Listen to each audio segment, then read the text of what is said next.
Thank you so much. Hi, I'm Sonika. I'm a second year graduate student in the Ramen Lab in the Meki department, and I'm very honored and excited to talk about the work behind this image, repairing lost connections. So my project is about peripheral nerve injury, which is an unfortunate reality for many of us. 20 million Americans currently have peripheral nerve injuries, and only about half of these patients that have these very severe injuries recover satisfactory function. And you can get a peripheral nerve injury from various sources, some of which I've listed here, but mainly through traumatic injuries or surgical byproducts.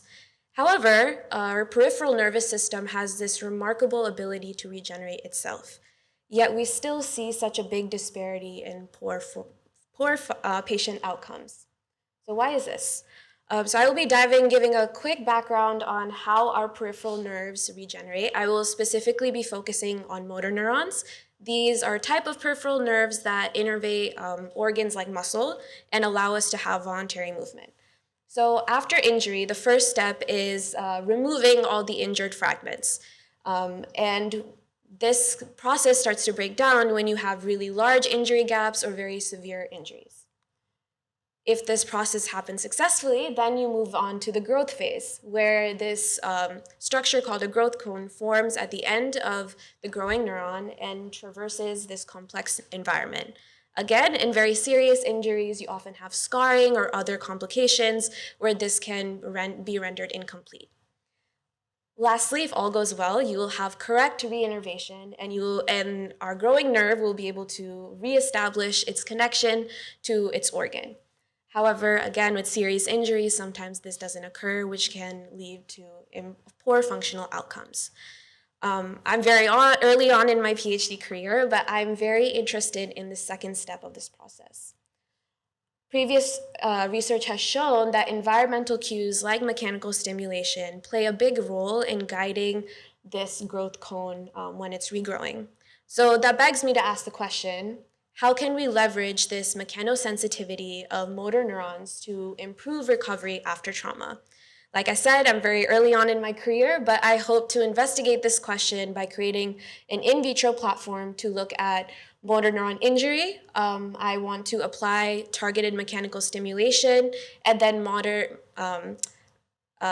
investigate the resulting regeneration, hopefully. So now with this in mind, I want to talk more about what was happening in my image. So in this picture, I'm growing two motor neuron spheroids, which are those circular objects you can see. Spheroids are a type of tissue culture technique that is commonly used where you basically allow cells to self-aggregate into 3D clusters. And I embedded these cells in a soft hydrogel called fibrin, which is made up of materials we already naturally find in our body. And the advantage of using this 3D system with these soft hydrogels is that it creates an ideal microenvironment for cells to grow and interact with each other. So in this picture, you can see that the two motor neurons are on each side, and then in the middle, you have these thin extensions called neurites where they're connecting each other. So this is very much like we would see in our body. Neurons create diverse and dense networks with each other. Then, unfortunately, I inflicted the injury, separating the two from each other using a biopsy punch. And very clearly, you can see some obvious differences before and after injury. The most obvious one being those neurites that are originally connecting the motor neuron spheroids are now a lot dimmer, and other structures of the organoid have been deformed or moved around. So it very clearly had an impact on the cells. I was very interested to see what this interface looks like in a closer view. So at this point, I'm imaging in 10x, and these are live cells. So I let the cells rest for a day, and then I fixed and stained them to look at this interface at a high resolution. And that's where I got this image from.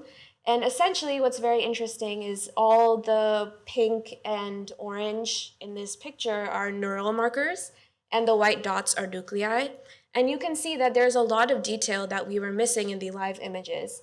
At the interface, you can see this very complex behavior where clearly the injury had an impact. You see very bidirectional growth, but they're not completely disconnected from each other. You could see that even after one day, they're very thin neurites slowly but surely crossing this gap and reaching out back to its counterpart, which is very encouraging. So like I said, this is very preliminary work, but this 3D culture model is very encouraging for me because it shows me that I can use this platform to then introduce stimulation to monitor how motor neurons will recover after injury, knowing that this sort of platform and injury approach is not completely fatal to my cells. And I would just like to acknowledge my amazing lab, especially Angel, who is a co-author on this work. He's not only helped me take this picture, but has literally helped me and taught me how to grow these cells, take care of these cells, and image these cells. So quite literally would not be possible without Angel. My amazing lab and advisor and all of our funding sources. And I would also like to give a quick shout out to my parents. Seeing my mom recover from a very traumatic injury and seeing my dad look tirelessly for different ways to improve recovery after injury is the reason why I'm doing this, and I'm constantly inspired by that. Thank you all so much.